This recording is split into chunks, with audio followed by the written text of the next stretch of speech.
NFL playoffs start today. Let's get after it.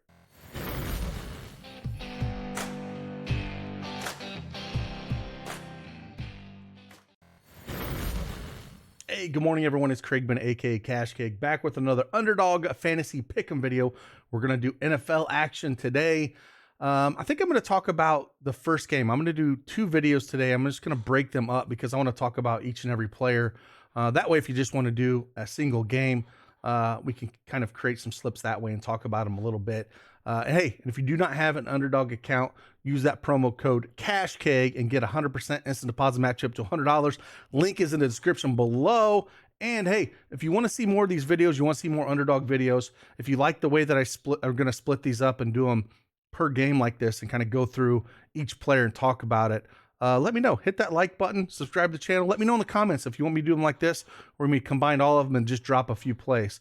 Kind of want to bring the best value to you guys and do what you guys would like. So with that, let's just dive right in and talk about it.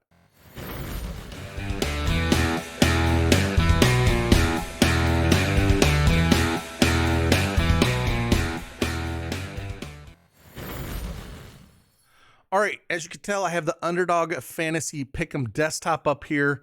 You can download a sweet mobile app. They have both on Google and Apple Store. Very easy to do. And again, we're going to talk about just the Seattle and San Francisco game here. Try something to do a little bit different. We got two games today. We also have the Jags playing the Chargers today. So, but we're going to talk about Seattle, San Francisco. I'll do another video for the second game.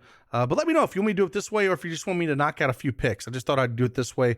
That way, maybe you can create multiple slips by talking about it. So first one, we'll talk on the Seattle side. Again, San Francisco's got a fantastic defense, right?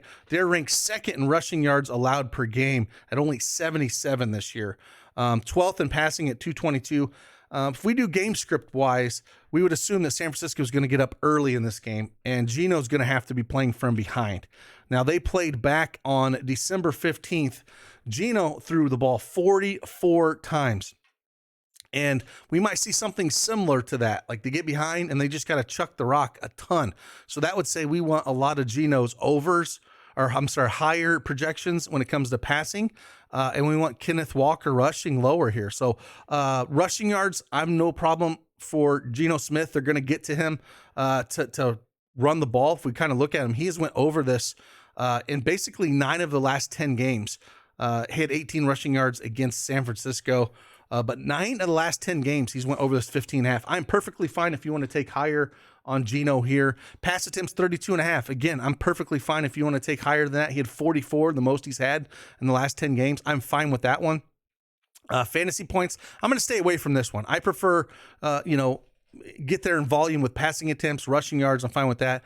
Completions, if we kind of look at completions, he had 31 completions against San Francisco in that game. He's hit this in 7 of his last 10 games. I prefer the pass attempts and completions. Just if he gets rattled a little bit and has to come back, I prefer the pass attempts. And then if we look at total yards or passing yards, I'm okay with these, but I think I would rank them for Geno. I would take pass attempts 1, rushing yards 2, and then probably completions number 3. If you wanted to take passing yards, he did have 238 against San Francisco in that game. Again, I would rather look at it as he's going to throw the ball a ton and just not get there and the other thing. So if I had to take one Geno play here on a projection base higher or lower, I would take passing attempts or rushing yards if you're picking one. If we come down here and Kenneth Walker and look at him a little bit, the one thing is we talked about how great they are against the run. He only had 47 rush yards in that game. Again, San Francisco was ranked, up there in rushing yards allowed. They just don't allow it. They only allow 77 yards a game. So having that sitting at 60.5, now over his last 3 games, he's put up 107, 133, and 114. But that San Francisco game, they had to get away from it. Now, he saw 75% of the snaps in that game even, but his rush attempts were only 12. Over the last 3 games, 26, 23, 29.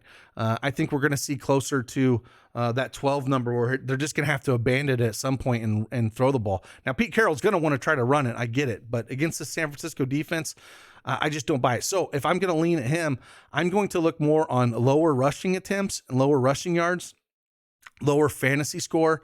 That's where I would look if I was looking for him. I don't think I'm going to touch anything that Kenneth Walker has, but that's where I would look at taking him would be the lower. And rushing attempts probably number 1, rushing yards number 2, and then fantasy number 3. I'm gonna leave alone the receiving yards and rushing yards. I just don't really want to touch those too much if I'm looking at a Kenneth Walker play. Coming down to DK Metcalf and Tyler Lockett. Again, if Geno's going to be chucking the ball around a ton, then we know that Metcalf and Lockett are going to be getting the ball a ton. Now, Metcalf had 55 yards last time they played at San Francisco, and he played, almost 95% of the snaps. He's going to be out there a ton. He had 9 targets, caught 7 balls. I have no problem taking receptions. I don't know if I want yards. I think the volume's going to be there, so I have no problem taking higher at 5 with him. Same kind of thing with Lockett. Lockett he had 7 of 9 in that San Francisco game as well. Now he put up 68 yards in that game. So, if I had to choose between the two, I'm fine if you want to take more on both of them, Lockett or Metcalf. That's where I would lean the most. I'm not going to touch fantasy score and receiving yards. I think I'm fine with both of them. I think they're a little too low with what they're going to have to do, but he could spread the ball around a little bit more. If we kind of look at Noah Fant, 3 receptions, 24.5 reception yards. He had 32 reception yards against San Francisco on the 15th. He caught 5 of 6 balls, so I'm fine with taking higher than him. Again, they should be playing from behind, and they should look to get him involved. So I have no problem going higher here with the yards. Colby Parkinson at 19.5 reception yards. Again, if they're going to throw the ball 40 sometimes like we think he had nothing in that San Francisco game, but the last 3 games, 45, 36, 47. I'm fire if you want to take higher than that as well. Extra points made. I'm going to stay away from this one with Jason Meyer. We need to score some touchdowns. San Francisco is just a good defense. I'm going to stay away from it.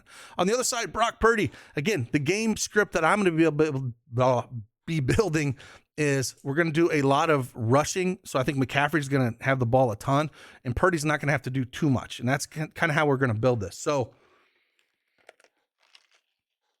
with that being said, I like the lower completions here for Brock Purdy at 19.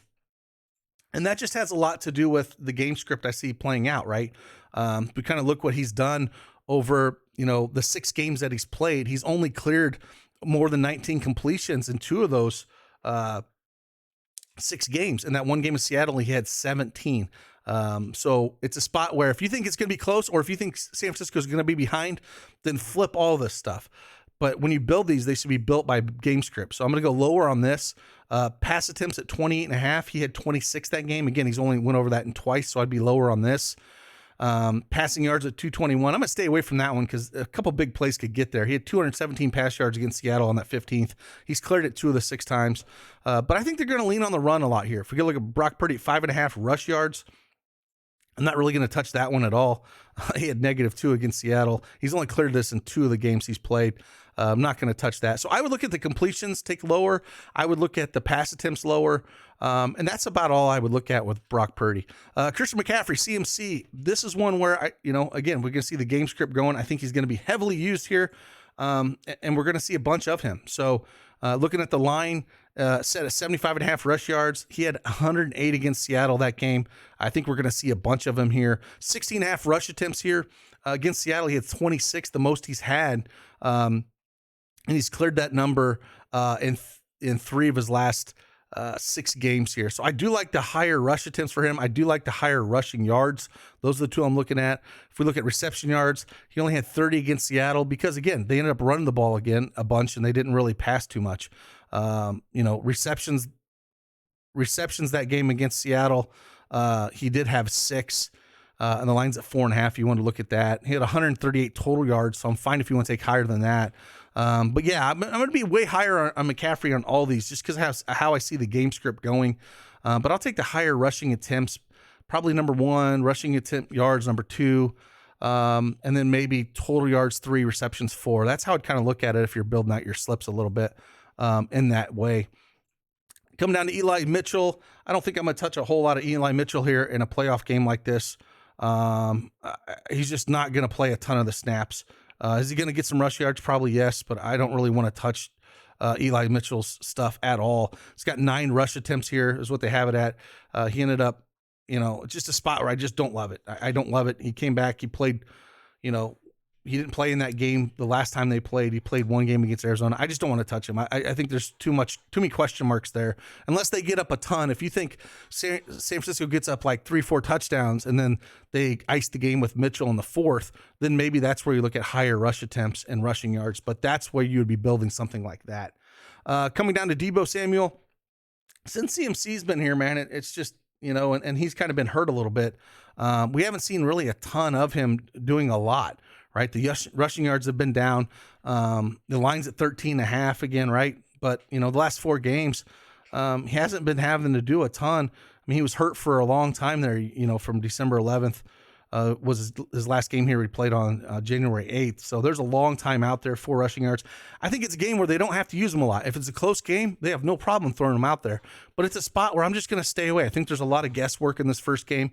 I'll use him later down throughout the playoffs, but I don't think this is a spot for him. Same thing. Ayuk, I don't really want to mess with this too much. George Kittle's one spot receiving the yards I do like to play with here a little bit. He's had success against the Seattle team, and it's a spot where I think he can do well in this spot.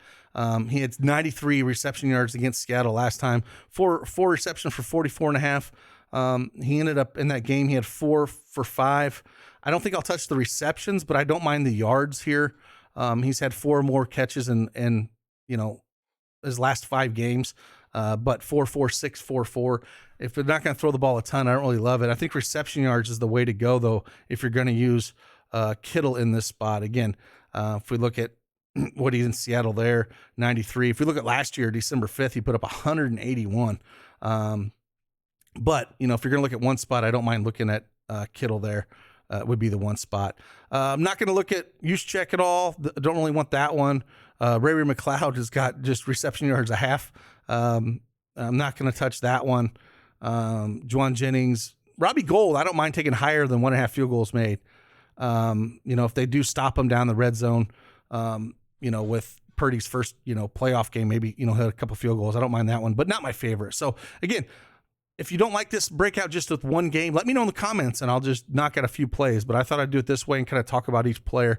But this is the kind of slip we built. We went higher pass attempts there. Lockett, 5 receptions. Noah Fant, 24.5 yards. Purdy, lower completions. And then McCaffrey, higher rushing attempts. So that's one thing that we do like. Again, they have insurance you can turn on as well. If you want to be able to play this and miss one, you get 10x. If you miss one, you can still get 2.5x your cash. So it's one kind of thing that's kind of nice to play here. So again, with that, I appreciate each and every one of you guys.